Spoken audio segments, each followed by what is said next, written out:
ஆண்டவரும் இரட்சகருமாகிய இயேசு கிறிஸ்துவின் இனிய நாமத்தில் யாவருக்கும் அன்பின் வாழ்த்துக்களை தெரிவித்துக் கொள்கிறேன். அருமையான தேவ பிள்ளைகளே, புதிய நாள், புதிய நம்பிக்கை, new day, new hope daily devotion மூலமாய் இந்த நாளில் கூட உங்களை சந்திப்பதில் நான் மிகுந்த மகிழ்ச்சி அடைகிறேன். அல்லேலூயா. இன்றைக்கு கூட கர்த்தர் நமக்கு கொடுக்கிற வார்த்தை என்ன? சங்கீதங்களின் புஸ்தகம் 34ஆம் சங்கீதம் 10வது வசனத்தை கூட நான் வாசிக்க கேட்போம். சிங்கக்குட்டிகள் தாட்சியடைந்து பட்டினியா இருக்கும், கர்த்தரை தேடுகிறவளுக்கோ ஒரு நன்மையும் குறைவுபடாது. அல்லேலூயா. எவ்வளவு அருமையான வார்த்தை பாருங்க தேவ பிள்ளைகளை. ஒருவேளை பல முறை நீங்க படிச்சிருப்பீங்க, தியானித்திருப்பீங்க. சிங்கக்குட்டிகள் தாழ்ச்சியிருந்து பட்டினியா இருக்குமா, கர்த்தரை தேடுவதற்கோ ஒரு நன்மையும் குறைபடாது. அல்லேலூயா. புதிய ஆண்டில் கர்த்தர் இந்த ஆண்டை நம்ம எப்படியெல்லாம் நடத்த போகிறான்னு நம்ம பார்த்து கொண்டு வருகிறோம்.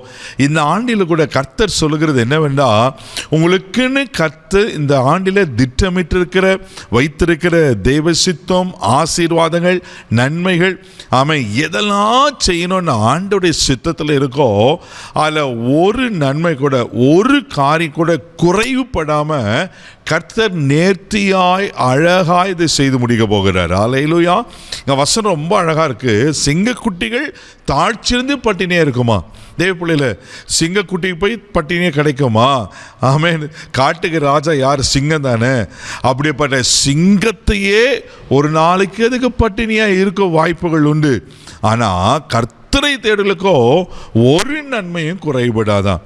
இந்த வருஷம் உங்களுக்கு ஒரு நன்மை குறைவில்லாமல் அழகாக கர்த்தர் உங்களை நேர்த்தியாக த பர்ஃபெக்ட்னு சொல்லுவாங்க தெரியுமா? அப்படின்னா மிக சரியா, மிக அழகா, மிக நேர்த்தியா கர்த்தர் ஒரு குறைவில்லாமல் நடத்த உண்மையில் இருக்கிறார். நெகேமியா தீர்க்கதரிசன புஸ்தகம் 9ஆம் அதிகாரம் 21ஆம் வசனத்தை கூட நீங்க வாசிப்பீங்கன்னா அங்க இப்படியா சொல்லப்பட்டிருக்கு. வாசிக்க கேட்போம். இப்படி 40 வருஷமாக வனாந்தரத்தில் அவர்களுக்கு ஒன்றும் குறைவுபடாதபடிக்கு அவர்களை பராமரித்து வந்தீர்.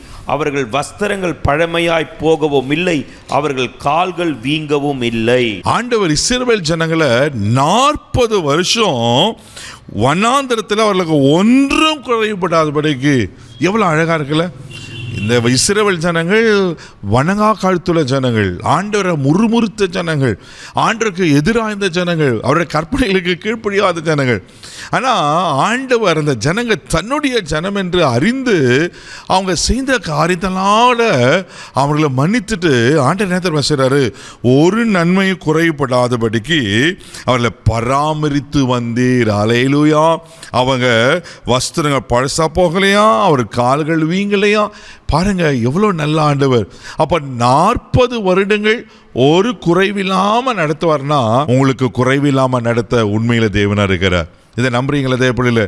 இதை விசுவாசிங்க. நிச்சயமாக சொல்கிறேன், ஒன்றில் குறைவாக இருக்க மாட்டீங்க. அழகாக அதினதின் காலத்தில் நேர்த்தியாக அவர் செய்ய போகிறார். நீர்கால்களின் ஓரமாக நடப்பட்டு தன் காலத்தில் தன் கனியை தந்து இலையுதிராதிருக்கிற மரத்தை போல் இருப்பான், அவன் செய்வதெல்லாம் வாய்க்கும் சொல்லப்பட்டிருக்கு அல்லவா தேவ பிள்ளைகளே?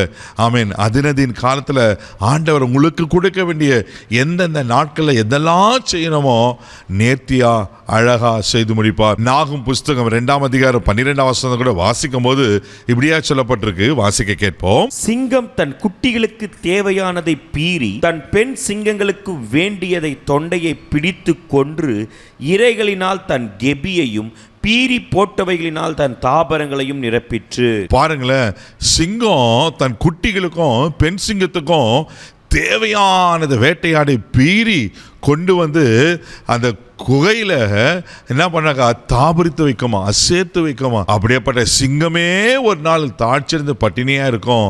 கர்த்தரை தேடலுக்கு ஒரு நன்மையும் குறைபடாது. இந்த வருஷம் ஒரு நன்மையும் குறைவில்லாமல் கர்த்தர் உங்களை திருப்தியாக நடத்துவார். ஆனால் ஒன்று தேவ பிள்ளைகள், நீங்கள் கர்த்தரை தேடும் போது, கர்த்தரை சார்ந்து கொள்ளும் போது ஆண்டவர்களை அழகாக திருப்தியாக நடத்துவார். கண்களை மூடி நம்ம செபிக்கலாம். தகப்பனே, உமக்கு நன்றி சொல்லி உமக்கு துதிக்கிறோம், ஸ்தோத்திரப்பா. அன்றே, சிங்கக்குட்டிகள் தாழ்ச்சிந்து பட்டினியாக இருக்குமா, கர்த்தரை தேடலுக்கோ ஒரு நன்மையை குறைபடான்னு சொன்ன கர்த்தர் ஒரு நன்மையை குறைவில்லாமல் எங்களை திருப்தியாய் நடத்த முடியாது செபிக்கிறாப்பா. இந்த நாள் முழுவதும் கரம் எடுத்து நடத்தும் தெய்வீக பாதுகாப்பு கூட எல்லாம் தீங்குக்கு விளக்கி காத்திலும் பொறுப்பெடுத்துகளும் ஆசீர்வதியும் இயேசுவின் மூலம் ஜெபங்களை பிதாவே, ஆமென். இந்த வருஷம் குறைவில்லாமல் இருப்பீங்க. தைரியமாக போங்க. God bless you.